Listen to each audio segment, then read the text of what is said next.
Yo. What's happening? Dallas legend. What the heck? Don Chief, man. Or is it Big Chief, man? Which one do I use? Big Chief was the young cat. It's grown man shit, so we elevated. It's we elevated to Don? Okay, that makes sense. It's still the same cat, though. Yeah. I gotta make sure I get it right. For sure.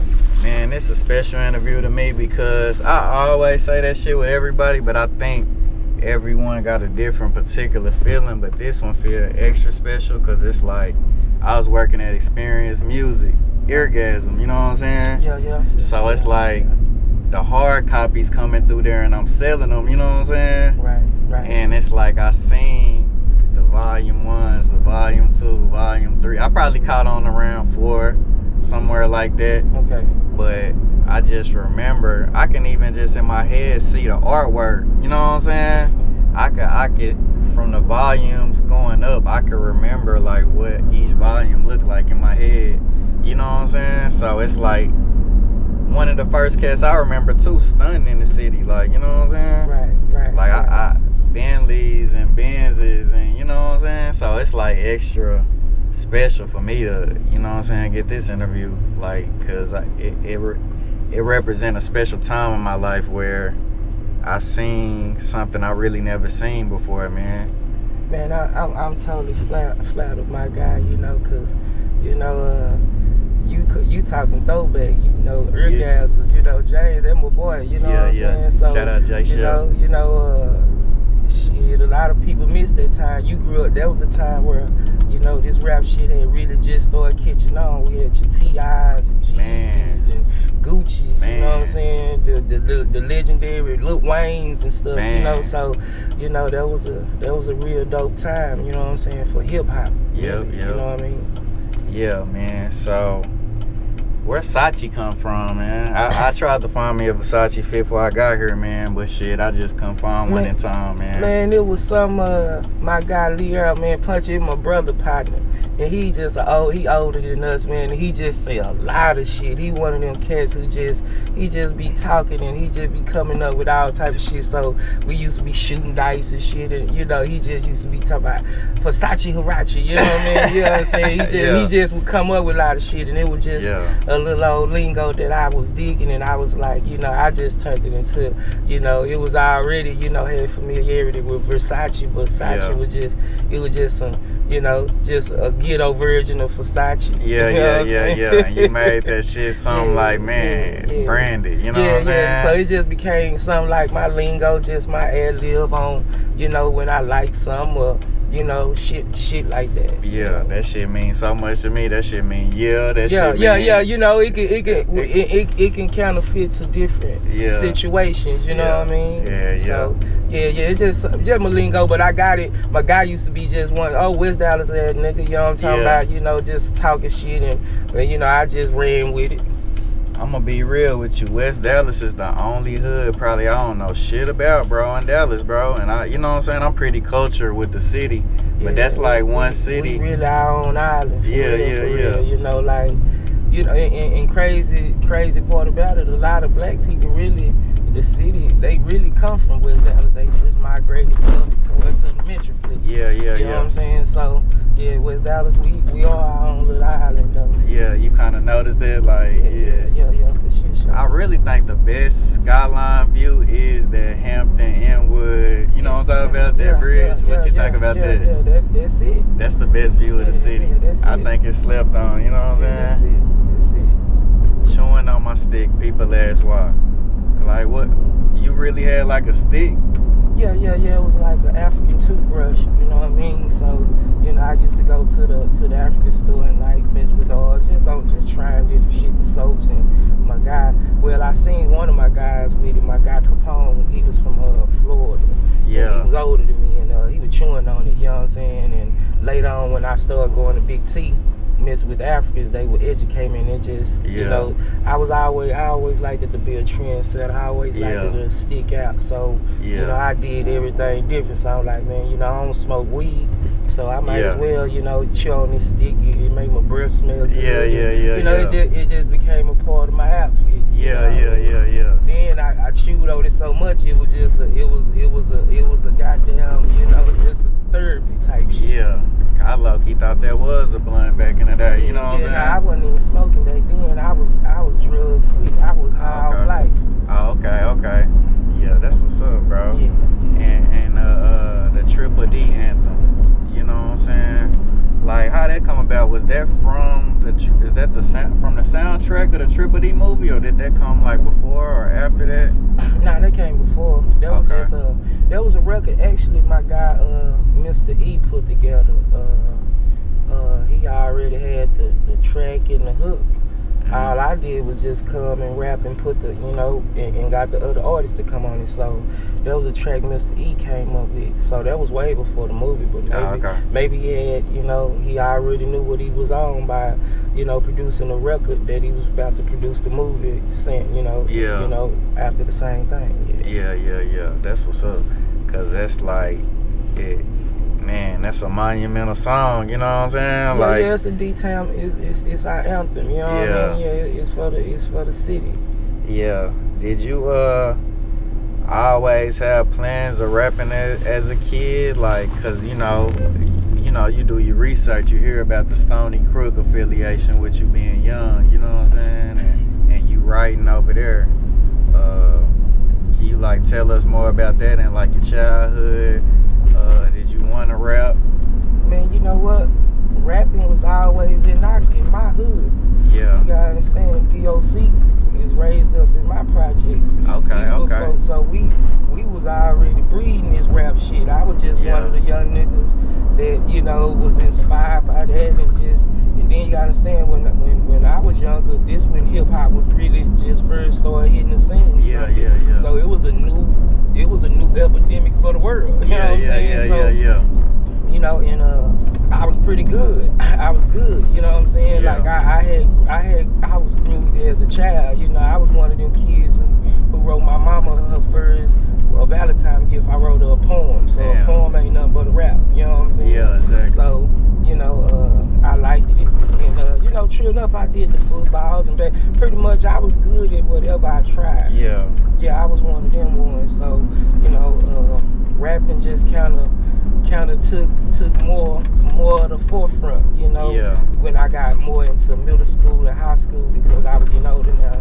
But I was younger, 11, 12, 13, I was doing music, but sports was involved. But the rap really became first when I got like in high school. Yeah. In high school it was just like fuck sports. I ain't finna run no more. The coach fuck that shit. I'm finna rap. Yeah. And I was hanging with the older cats. So, I'm freshman, they seniors and done graduated. So these the cats I'm hanging with. So I'm on some fuck it. I'm finna rap. So rapping became priority in high school because I started making money off myself. You gotta understand, back then minimum wage was $4.50, $4.75.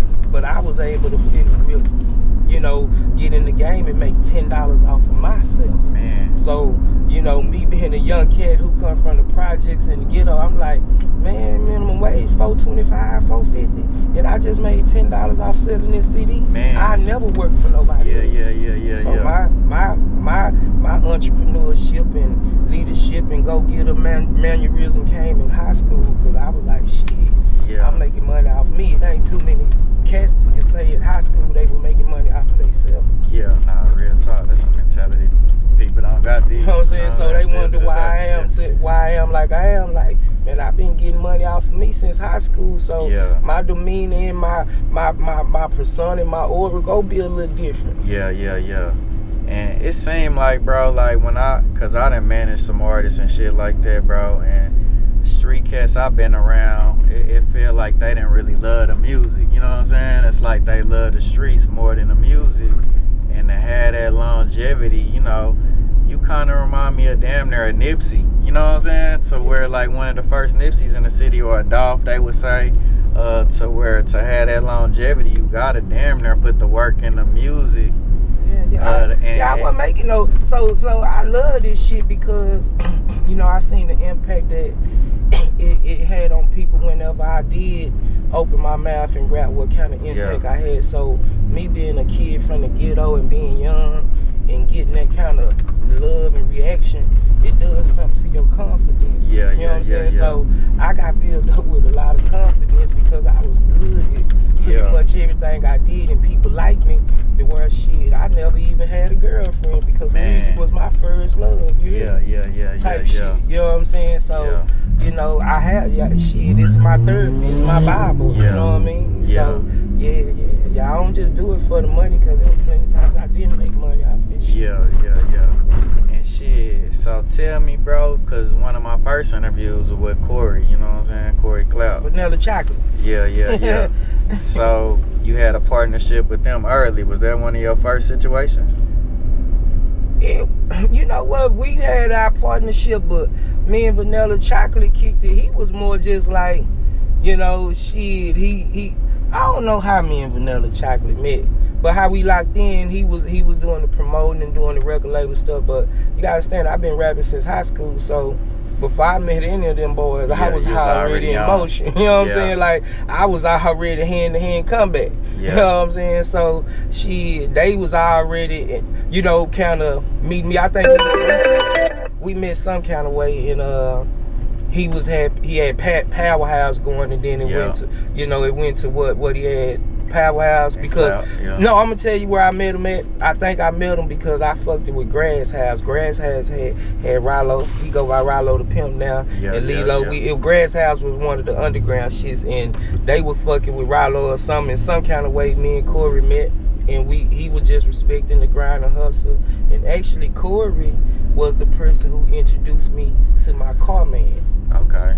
So, you know, my car man is a white guy. It was Corey, like stepbrother. I think they parents or something. He was like, man, Chief, man, you getting out, you know, you getting all the money, you getting the bag, you rapping, bro. You gotta go on and get them cars, bro. Cause I just had to, I wasn't playing with nothing. I wasn't playing with the cars then. You know what I'm saying? Cause at that time, you know, I'm young. We ain't got I don't know nothing about credit. You got a COD, so it's like, you know, how we go get these Highline cars? How can I get this without, you know, putting my credit and this and that? So his stepbrother, his name Jamie, and he introduced me to Jamie, and Jamie changed my life. Because with that being said, the other chocolate like, bro, you gotta be able, you get them cars and you rapping hard, you putting it, man, you know, because I think Corey had like one of the throldest little cars. He had a throw little car before he had got locked up. So, you know, he introduced me to the cars, and and I met Jamie. I brought a Tahoe. It was an all black Tahoe, and I rapped it. And this was about when Volume 3 was coming out. You know, me and Corey was rocking when I was on like Volume 1, Volume 2. You know, and when I got to Volume 3, you know, I was establishing myself from the streets and the music. And he just turned me on to my guy.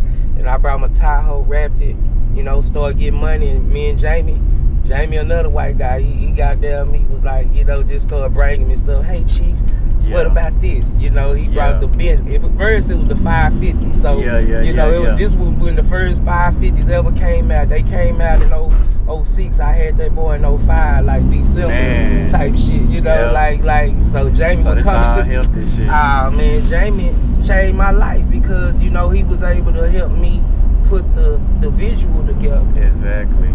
And this was that time. Come on, man. This where you had to really goddamn me feel like about you said, it. the Jeezy. Yeah, this G. You looking at these boys and they looking like this, and then you got a Dallas nigga locally.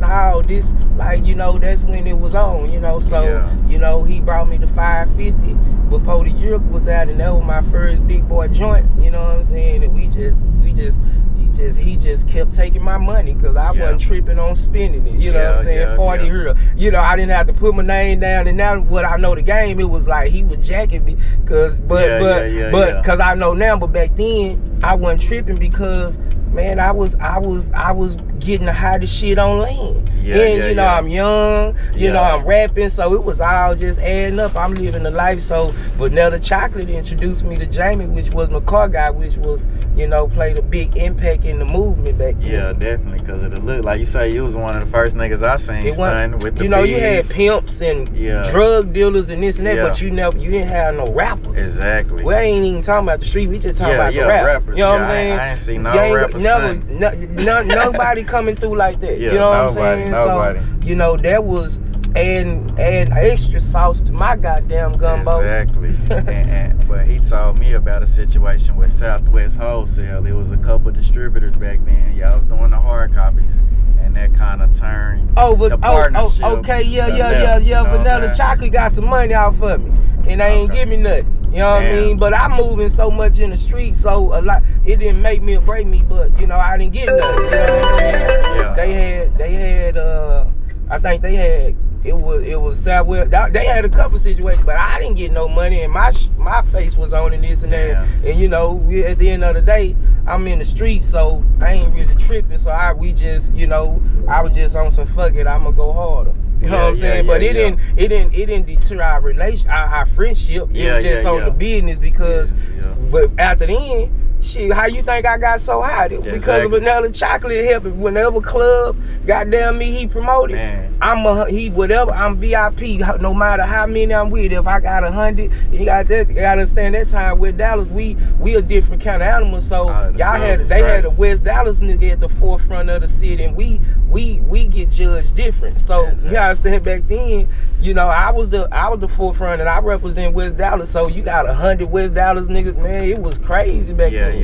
How in Vanilla Chocolate, all the DJs was on deck. They used to have they definition DJs and stuff. They had it together. So you know, when I was going to every club he had promoting, I'm getting played, I'm getting the look, I'm getting treated like royalty. So you know, we didn't stop being friends. We just, you know, we just mess with each other different. They got some money. He paid me back. I look at that as a big payback. You know what I'm saying? Yeah, in a different way. Yeah. I look at it as a big payback. Is that when, you know what I'm saying, E Greedy was born after that situation? So I was messing with C on E Greedy Volume 1 and Volume 2. You know, I was creating the E Greedy Volume while I was fucking with Corey and them. Okay. But it just didn't turn up until after then. You know what I'm saying? After it got to 3. I did the look, and that was I did that situation. I didn't get paid off my E Greedy Volume 3, you know, because it got distributed through Koch. So a lot of people didn't know about E Greedy Volume 3. You know, they just got on to that real conversation, which was Volume 2, and then Volume 3 with the All About Emotions, and Volume 4 is when it just turned up, because, you know, that's when shit I had caught my groove. You know what I'm saying? Which one was the white and green cover that I'm thinking about?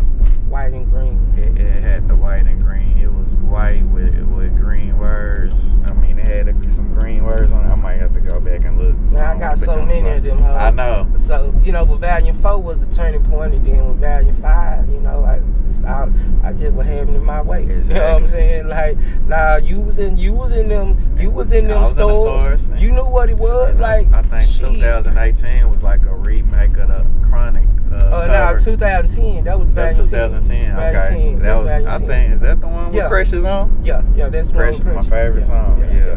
And you was picking up your cousin from TDC, or well, I'm asking if that's your cousin. Nah, that's JJ. That was Lil JJ. JJ the Prince. You know what I'm saying? Okay. Records. That Lil JJ. Yeah. Okay. So, that was just a treatment. But Volume 10 was, you know, I was shit 10 hours in. I was hard by then. Man. You know what I mean? So that's probably man, that's crazy. 10 volumes in. And that's like years of work, you know what I'm saying? Nah, we got 17, 18 volumes, but you know, them high peaks is when it started was like volume 4, 5, 6, 7, 8, 9, you know, and it wasn't nothing else moving but me. Yeah. So when did the Slim Thug Bobby V come? So we can pause if we need to. Nah,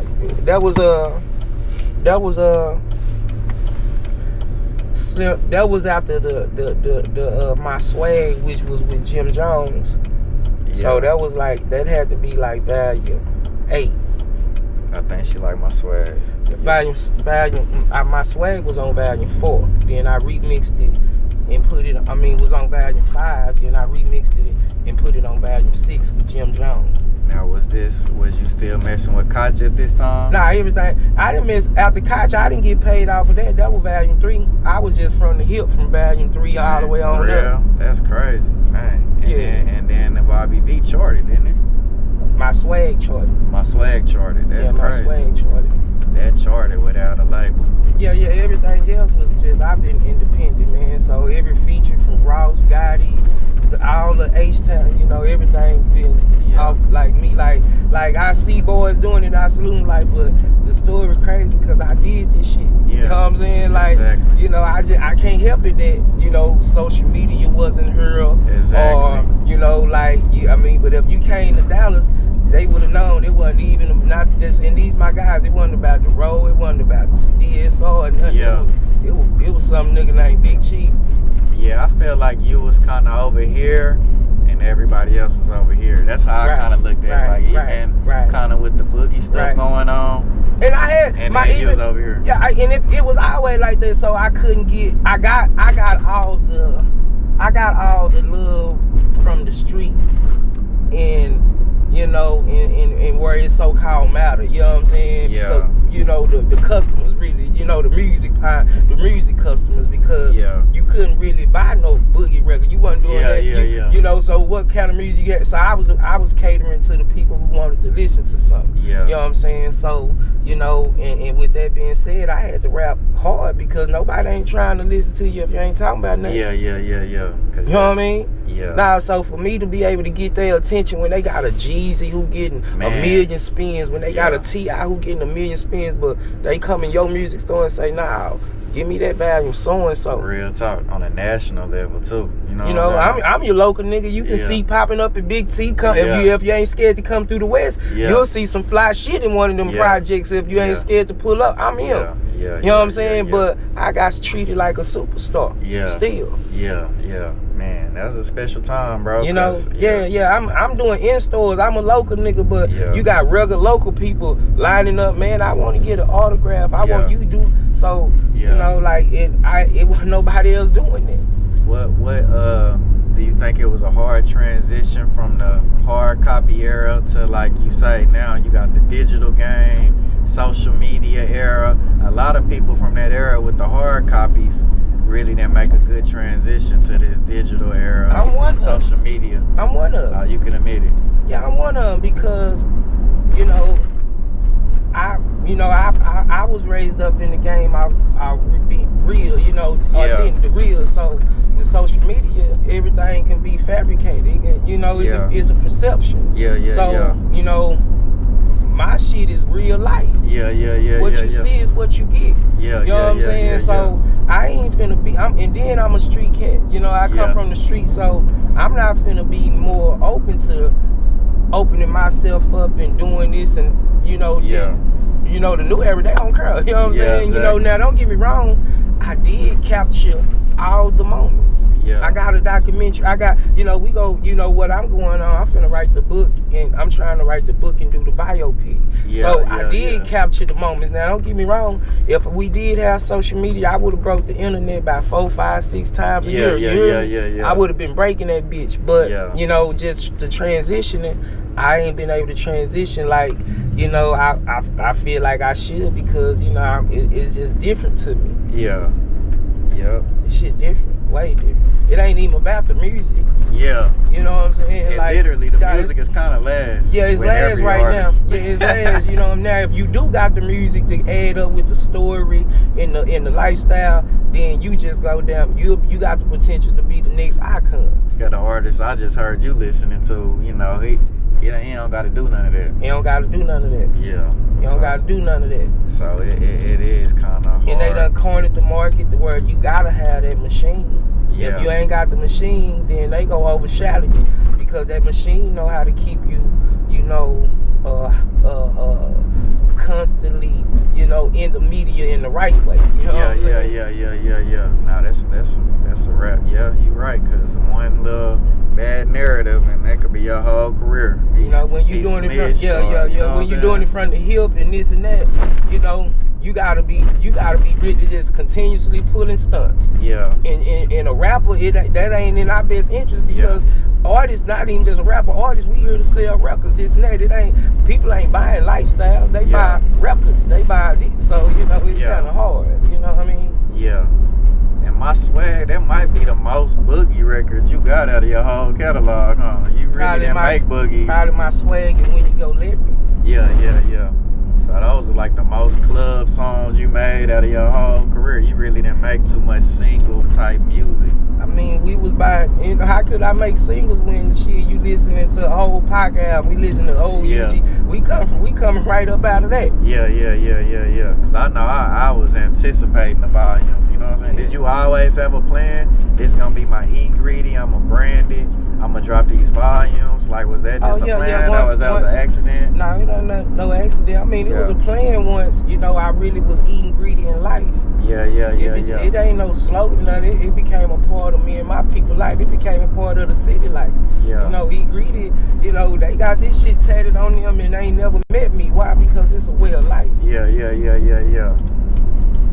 know, so I was able to turn a vision into a way of life for a whole city. You know what I'm saying? Like, boy, be like, man, nigga, we ingredient around here. Yeah. And why you really didn't do no features, man, except for some of them bigger names you named? You know what I'm saying? You didn't really do too many features your whole career. When you say features, what you mean, like? Like with cats around here, like I mean, they probably paid you for features. I got a lot of features with a lot of people from around here. But on your stuff, I don't really think you got too many features on your own records. You feel like you got a lot of features on your songs? Yeah, I got enough features from the ones who matter. I got T-Cash, I got Tom, I got The Road, I got, you know what I'm saying? I had, you know, shit, me and Lucci and Book. I got the ones who was rapping around that time. Yeah.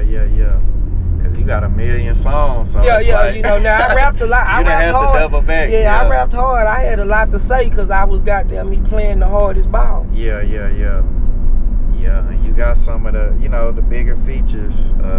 I got all the A-list artists that you coming, you know, Gotti, Rouse, them niggas. That's who was balling the game. Yeah. Shit. All the Texas, all the Houston artists. Yeah, me, Kiki got our own album together. Slim Thug, Roll. I got everybody. Yep. What, Chameleonaire? Chameleonaire jumped onto my swag remix. I got every cat from Houston except UGK and Scarface. Yeah. Ghetto Boys. Think you had a Ross? Yeah, I got Ross, I told you. And did you have to come out of pocket for any of those? Yeah, I came out of pocket for Ross, Gotti, and Jim Jones. Yeah. But shit, that's how it go. You pay your toll fee, everything else came from respect. Yeah. You know, Bobby Valentino, every Houston artist, all that came from respect. Mystical, that was all respect after the end. Yeah, that's pretty big, man, for a Dallas artist. You know what I'm saying? I just don't know if it's really been duplicated. And if it had, them boys had deals. Yeah, that's what I'm saying. It can't be reduplicated because shit, we ain't even at that time no more. Yeah, that was mine. Yeah. They gotta build some new legacy. You know what I'm saying? They gotta write a new chapter, but this chapter right here is the beginning. Yeah. How important you feel like it is that I don't even know, man, if you get enough credit for like Mo3 using your lyrics, like. Man, you know, at this time, I don't, cause the younger your generation is not gonna see it how me and you see it. Yeah. So for me to just, you know, explain the absolute blatant truth, it's just dumb to me. Yeah. You know what I'm saying? I ain't finna fight that no more, man. We know what it is. Y'all just listen to this shit. Look at this shit, man. I'ma tell the truth now. You know, it's on them, but, you know, I don't be tripping on that shit because, you know, he was able to trampoline off of it and, you know, establish his career. It's too bad that they didn't acknowledge it like that there. You know, it's over with. It took for me to get rainwater on my little podcast for us to, you know, get the row out, but it wasn't too late. I rather heard it from Mo. You know what I'm saying? Yeah. You know, but, you know, it's cool. But the city, know, in the documentary, the movie go tell everything, though. You know what I'm saying? But the city, know. Yeah. And back then, I did kind of talk about it, but I didn't really dive into it earlier. So was you running with Stony Crook early? Like, was that some of your nah, you weren't messing with Luke? So that's kind of like a rumor. When you say running, what it was, I think you wrote with him or something, wrote some music for him. Oh yeah, we just started collaborating. Yeah. You know, they had their situation, and they CEO, which was Kevin A. I met him. This crazy. I met him because I was fucking with Pimpster. Yeah. Pimpster, you know, one of the first pioneers after DOC. You know what I'm saying? Yeah. So I was messing with Pimpster, and Pimpster was fucking with C-Dog. C-Dog, the promoter. C-Dog one used to always bring Jeezy down here. Okay. So C-Dog was rapping too, and he was fucking with Stony Crook, and they were hot. K-Rock was just had this bitch jumping, and then it was on Pookie. Pookie had this boy, you know, that was the first group that I could say that the city was behind, like totally. I heard them in West Dallas. I heard Stony Crook in West Dallas, and what happened was C-Dog, you know, called Kevin and was like, man, it's a young cat over here, man. This boy hard. He's straight out of West Dallas, man. He'll fit right over there good with them boys, but you gotta understand, by then I was already counting C's, and I've been selling CDs. Had before the E Greedy volumes, I had other CDs. I had my first CD was Exotic Games, which I released my own CD when I was a senior in high school. Yeah. Then I had Durgo Chief. So I was already counting, you know, I had local street fame. hood love, like, but when I got with Stony Crook, he gave me the city love. When I did the song Steppin with Lucci, the city was able to, goddamn me, you know what I'm saying? At first, it was just me fucking with Grass House, Pimpster, you know, like that type of shit. But when I got with them boys and did the collaboration, that was where it turned me on to the city. We really were cool. It wasn't nothing. We was all just some young kids. They were probably a little younger than me. Lucci was. I think me and Pookie probably the same age or something. But you know, they didn't move like me though. I was already independent, proactive. They had a system. They had a producer. They had a studio. They didn't have to pay for. You know, they had. You know, they had a deal. You know what I'm saying? Like I'm still goddamn me trying to figure it out. You know what I mean? So the way I approached everything was different than how they looked at it. You know, Kevin, they kind of pre-wrote they songs. You know what I'm saying? He wrote them songs. They just had to come and rap. He did the track.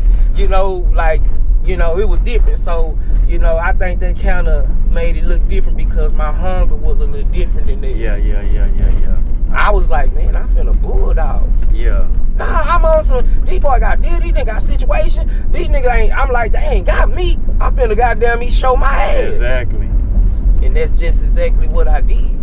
Now, what happened was the confusion came because, you know, you got Kevin Alexander, which is older than all of us. He know the game, and he know what he got in hand. And we all just young, gullible, young dudes trying to just, we excited. You know, nigga, it was days I used to be in there, that nigga Lucci, we gonna be big as Bone Thugs in Harmony. This how, and he high school. You know what I'm saying? And I'm just fresh out of high school, grown, just trying to figure life out, and you know, it was just, you know, he took advantage of that. I don't think nobody had no paperwork. I didn't do no paperwork. So you gotta understand, when the song took off, I didn't know nothing. We was in the house one day just coming up with, he gave them a beat, a hook. I was like, man, that whack ass shit, what y'all think about this? You know what I'm saying? Went to the studio, started goddamn me hitting it, and he loved it. Put it on, you know, it was just a part of one of Lucci's songs on his album, but that wasn't the forefront. That was like an album song. They was on Mr. Diabolical. You know what I'm saying? Yeah, exactly. Man, they dropped that motherfucking album, and that motherfucking Steppin was the only thing they were talking about. Now it put him in a compromising situation. Lucci is his artist, but Big Chief is just somebody who just came, and it just happened, and it was like, he ain't got no paperwork on me. So it's like, what he gonna do? So he manipulated the situation. He turned some young niggas against each other. He telling me, man, Chief, I wish Pookie and Lucci them would like you, and they would be more proactive and do this and whoop whoop. And he going back telling them, man, Chief on y'all position, man. He played us. You know what I'm saying? And the song just blew up, and as you can see, nobody don't know, but that situation kind of dissembled the whole Stony. Like, after the Steppin, nothing didn't shake. Damn. Lucci then he went and got my boy Sleepy, man. He rest in peace. Like, it just went down. Like, we had a good thing because you had me represent West Dallas, you had them represent the North, and people know if you from Dallas Fort Worth, you know if you got West Dallas and South Dallas niggas on your team, you got the heart of the city. Cause that ain't, you know, just, you know. Yeah, they ain't the one. Yeah, they gonna be without it. He gonna be, and then you know, it was just crazy. But you know, it was a learning experience too. You know what I'm saying? But that was that situation, and you know, we grew from it. Everybody, you know, it just all it did was just was more fuel to me. You know, added fuel to my fire because didn't nobody know me at first. So when I did that, shit, places they were going, we went to Tennessee, man, they were knowing that song. Yeah, damn, that's crazy. And then the remake came. Being the remake came, I was already considered a OG and a legend, so I wasn't even tripping. You know, like I actually heard the remake Spliff. I was at the studio with Mr. E, me and Lil JJ, and Spliff brought me in there. He was like, "Man, Chief, check this record out." And when I heard it, I was like, "Shit, that shit cool." You know what I'm saying? I wasn't tripping, you know what I'm saying? Yeah. And then I heard somebody riding through the hood. We were chilling in the hood in the West. Somebody say, T-Pain done remixed your song, Chief. Damn. And they thought it was T-Pain. Oh, they thought, I was like, that ain't T-Pain. You know what I'm saying? But because they were playing it on the radio, they were like on some make it or break it and shit. They were giving it some love. Yeah. You know, and I was like, it was cool. You know what I'm saying? Like, I never rained on Lil Bro Parade, never would. You know, even if when he performed in front of me and never acknowledged me. Damn. Like, to people, like, young people be thinking, and they think I don't supposed to be tripping. Like, man, how you don't think I don't supposed to say nothing when a person said a nigga shit word for word? I'm right behind you. You don't say, hey, man, salute to them. I kind of feel like at the peak of your career, it's just like you disappeared, man. Like, sure, you was dropping all the volumes. I became one of the biggest damn fans ever. You know what I'm saying? I was doing music my damn self. I got hyped my damn self like around 2010. And I ain't gonna lie, like my friends used to tease me because I was such a big Dallas artist fan. You know what I'm saying? Like all the people that came out of Dallas, I was like one of the only niggas out of my camp that was such a big supporter of Dallas artists, you know what I'm saying? And I remember just being such a big fan. I don't even know if they knew how big of a fan of yours I was, but they used to always tease me of how much I supported our city, which is weird, because I still do it to this day. Good. No, that's good. But I feel like, damn, Big Chief, like, what the fuck happened to him? You know what I'm saying? Like, I mean, I don't know what you call the prime, because Cause you felt like Volume 3 and shit was your prime, or? No. So what do you call the time where I stopped dropping projects? I mean, around, I would say 2011, 2012. Like you say, that digital era, like around that time. So I stopped. I mean, the digital era didn't come into that 14 and 15. They were still experimenting. Yeah, early. Yeah, it was early. So because in 2012 and 12 and shit is when Birdman came down, and I had already Cash Money, but I had another 3-year run after that. You know what I'm saying? So, you know, put it like this here. I stopped really dropping the projects when pretty much all the younger bulls started coming across. You know what I'm saying? When they started taking out. So we gonna say 2015, 2016, that's when Mo and all yelling, that's when they started taking off. You're right, that was the next wave. Yeah, so with me, it was more or less just life, man. You gotta understand, you know, I've been rapping since 2003, 4, 5, 6, 7, 8, 9, 10, 11, keep on. That's more than 2 hands, you know what I'm saying? So, you know, shit, you can't, I had a great run, you know what I'm saying? It can always be, you know, better. I might didn't get the reach on BET and this and that, but I got treated it like it. You know what I'm saying? You know, Ricky Bobby, them boys, you know, them boys got to get up there, you know, Trill Lee, them boys all had situations, but shit, when it came to the core and them getting to it, you know, and still like, man, I'm him. You know what I mean? So, you know, I had a long run, so it was time for me to, you know, throw some alley-oops to some cats, and that's what I pretty much did, you know, by, you know, Mo3, you know, using the half-stepping song, the trampoline off of, you know, I fuck with Yellow. I fuck with Trap. You know what I'm saying? Trap done did my birthday parties and things like that. You know, had them all come out on the car shows. You know what I'm saying? Like, I fuck with them. So it was time for me to let them do their thing. You know what I'm saying? And why did you turn down the Birdman Cash Money deal, man? I mean, cause it really wasn't nothing but just him doing him. You know what I'm saying? Yeah. He just didn't know the magnitude of who he was stunting on. You know what I'm saying? Like I'm not little homie now. You know what I'm saying? Yeah. I wasn't no little homie now. I'm certified. You know what I'm saying? And you know, once he realized and they camp knew that, they were like, man, we know who he is. We did our research. You know what I'm saying? So, you know, shit, do whatever you do. So when we talk face to face, you know, it was just him, you know, talking his shit, popping his shit, you know, coming to another city, flexing his paper, you know what I'm saying? But, you know, Baby should have just told him, like, hey, bro, he ain't the little homie, though.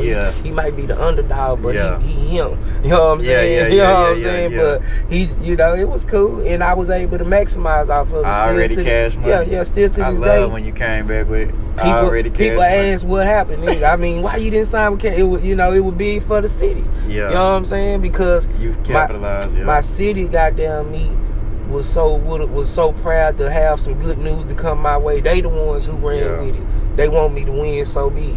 Yeah. And then shit, I mean, would you do collabs with some of the, I don't know. I know Sachi for the summer, they didn't have no collabs, another one, but that shit definitely I had my boy Suave, but you know, right now I'm fucking with it, like my little bro, little JJ and Zillionaire Records and little Zillionaire Doe, them like them my protege, them some eat greedy boys too. You know what I'm saying? So you know, we got shit going. You know, me and JJ had the La Familia 1 and 2. You know what I'm saying? So I fuck with Lil Kid, we got bands. I like Montana 700. So I like X. I like Big X the Plug. We just ain't met. I don't know why you ain't came and hollered at the big homie. Like, you know, they be acting like they scared to come across that Hampton Bridge to come to West Dallas. They gotta come to the West, man. This is where it started at. Cause the lane all the young bulls riding is what I created. This ain't the boogie lane. This ain't the man hold up lane. This the Big Chief lane. You know what I'm saying? So all they gotta do is just come across that bridge, and they just don't know how much the city will fuck with them. Cause you know, I'm the city fan. You'll catch me at that Navy Federal. You know what I'm saying? Big old facts. You know what I'm saying? So, but I fuck with all of them, and I like how our city going. You know, and I like how, you know, me and Lil Ronnie got a couple joints that we got going, like Lil Ronnie motherfucker. We got a few joints. You know what I'm saying? That's my little bro.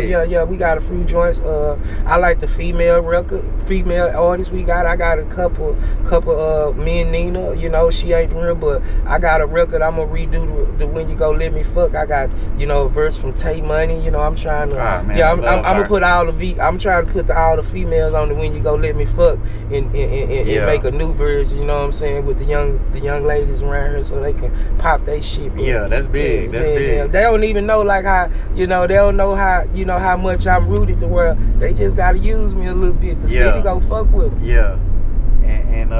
As far as the new shit, man, when I'm trying to look for the new music, is it a problem? It's under Dun Chief. It's not gonna be under Big Chief. So anything you Google with me gonna be under Dun Chief. All the new videos. So if you put Big Chief, you'll miss it. What about like on the streaming services? Is it like a problem with the Eat Greedy? I mean, but that's your shit. So I noticed the Cayenne Curtis is like the name under your music, like the label part. You know what I'm saying? So is that just some business shit? How does that work? When you talking about and I don't know if I'm saying it wrong. Forgive me. You know. I mean, my name. You said my name, but I'm saying where you saying what you? Because like when I stream your music, that ain't what you put though. You put the but I'm saying like your record label. That's where it come up. It don't come up as Eat Greedy. You know what I'm saying? So I don't know if that transition to the DSPs. You know what I'm saying? I don't know. I ain't never even looked it up. I had to show you what I'm talking about. Now, who you give? I know you was giving flowers to DLC, Pimps, the cats like that, K-Rock. Can you give me like your top 5 Dallas all time? I mean, it's kind of hard, my guy, because it ain't really a lot of Dallas artists that done came out with quality projects, man, to listen to. You know, I come from that era, bro. I come from listening to Pop, Scarface, man. So, you know, you got to, you know, we ain't got that many artists that done, that done had projects. That's real. That's real. So I can't give you 5 artists. And that's the same shit I be saying. I can't give you 5 artists that done had projects. That same shit I be Good saying. projects. Yeah. You name them to me. I'm waiting. Besides me, take me out of the equation. Give me 5. You put me on the spot. Shit, you put me on it. Hold up, bro. I know it's somebody out there. You got, man, but you gotta put DSR in there. But give me. I mean, DSR is a whole that's why, collaboration of artists. Exactly. It's not one. And you a salesman. One. You was the person who was selling the album, so you supposed to be able to tell me. It was DSR as a collective. It wasn't one artist in DSR, but it was DSR as a collective. Okay. That was the only ones I could say competed with you, bro. That's what I'm saying. DSR as a collective, volume 1, volume 2, volume 3. It wasn't what I'm saying? Twisted got locked up. You know, I like Lions then. They're my boys, they're my guy, but they didn't push out that work. You know what I'm saying? We rode the lane. They was them niggas. You know what I'm saying? In they spot. You know what I'm saying? So it be hard for me, and I don't be wanting to be, biased and be just like but shit, it is what it is. Yeah. Like I can't. It ain't my era. I can't speak for the new era, but my era. Yeah. Shit, I mean, I now if you want to trend and be like on some boogie shit, then you have me outnumbered. You can get all them boys in here, and they can talk about all they dance records and this and that. Yeah, for sure. But I can name a million cats with a deal and major. Yeah. You know what I'm saying? But not projects and longevity. And what advice would you give somebody to have longevity and to have albums? You know what I'm saying? In an era like this, what advice do you think you could give a young kid? In an era like this? Damn. Yeah. You think it's impossible? No, because the same ones who been running it is running it. Yeah. Drake. Now as you see all the young ones, they come and go. You know what I'm saying? The only ones who sticking is your young boys, your little babies, but they got that machine. So I can't tell you in this era because I ain't been successful in this era far as on the music side, on making money. Like I don't know how to make money off my music no more. You gotta have a bazillion streams just to get a nice check. You know what I'm saying? Where I was used to pushing these 12, 15 songs and selling them for $10, and I used to sell 2,000 of them in one weekend, or 10,000 of this value, and 7,000 this value. Add that up. Yeah. So out the trunk is way better than for me. You know what I'm saying? Because I was able to really capitalize on my money right now. You drop a song, it'll get lost in the shuffle. You don't even know how to get it to the consumers. You know what I'm saying? And your consumers at that. You know what I'm saying? But they got so much music out here that's bull crap. You drop a hot song, how it's go? Man, that shit hard now. Man, so it's just why our city is like kind of divided with the legends. Like you got the Erykah Badu's and Vanilla Ice, DLC, like you say, that get their flowers. That's when people think of Dallas, on a national level, they gonna get their love, or even from here. But somebody like a Chief, they need their flowers too. I'm gonna tell you what it was with me, little bro, and it is what it is. Like my city wasn't ready for a cat like me. Yeah. I was a little bit ahead of my time, and that's can be good and bad. Yeah. On my behalf, it was kind of bad because they wasn't ready for a young confident, young black confident cat that was on his shit, knew what he wanted, had his own, wasn't tripping about spending his own, looking the part, talk like they wasn't ready for that kind of confidence. Now you fast forward 10, 15 years later. They want every young artist to look just be just like how I was. Exactly. You know what I'm saying? They want them to have their own motion. This and that and this, be this, and they go fuck with them. So it's just the people in the position of power that don't give me my flowers. The city give me my flowers. That's the reason why you fucking with me. I appreciate you. You telling me these things. Like the city, the people give me my flowers. It's just the people in the position of power never really, they never respected my hustle. You know what I'm saying? Like they looked at me like I was too much. He this, he that. You know what I'm saying? Instead of looking at what I really did contribute to the the Dallas-Fort Worth music scene and acknowledging that they don't even acknowledge it. You know what I'm saying? Like now the young, it's this go round, you know, hopefully, you know, but the younger bulls, they probably a little younger to grow up on me, but, you know, they uncles and aunties, and they know what it is. So hopefully when they get that mic in their face, they let the world know, hey, man, we been having us a big dog. We been having us a Gotti of our city, you know what I'm saying? It's just that, you know, the right ones then was in a position to say nothing, you know what I'm saying? Exactly, because that's what I was wondering, like, man. And, you know, we gotta fuck around. And we gotta, you know, it's time for us to start building, you know what I'm saying? Like, you know, connecting. So I'm glad my little bro them, little doe them over there running the city right now, getting that look, you know what I'm saying? And they all rock, because I already know when they get that mic in their face, they go, we locked in. Exactly. You know what I'm saying? So now the world will know, hey, man, it is bigger than what y'all just was hearing. Oh, they do? No, man. We got us a Jeezy. Yeah, we got us a Gotti. Yeah, you know, and when they do their research, and they see me, I check out, and I'm still beautiful. You know what I'm talking about? Coming through. It ain't nothing can't. It's just a nigga grown now. Yeah. I fuck with that, man.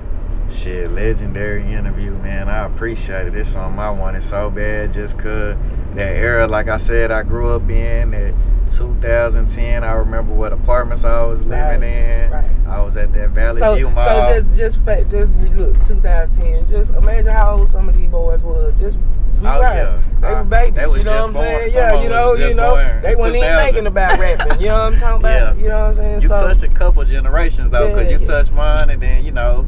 So why wouldn't they not talk about that? This is what you just said.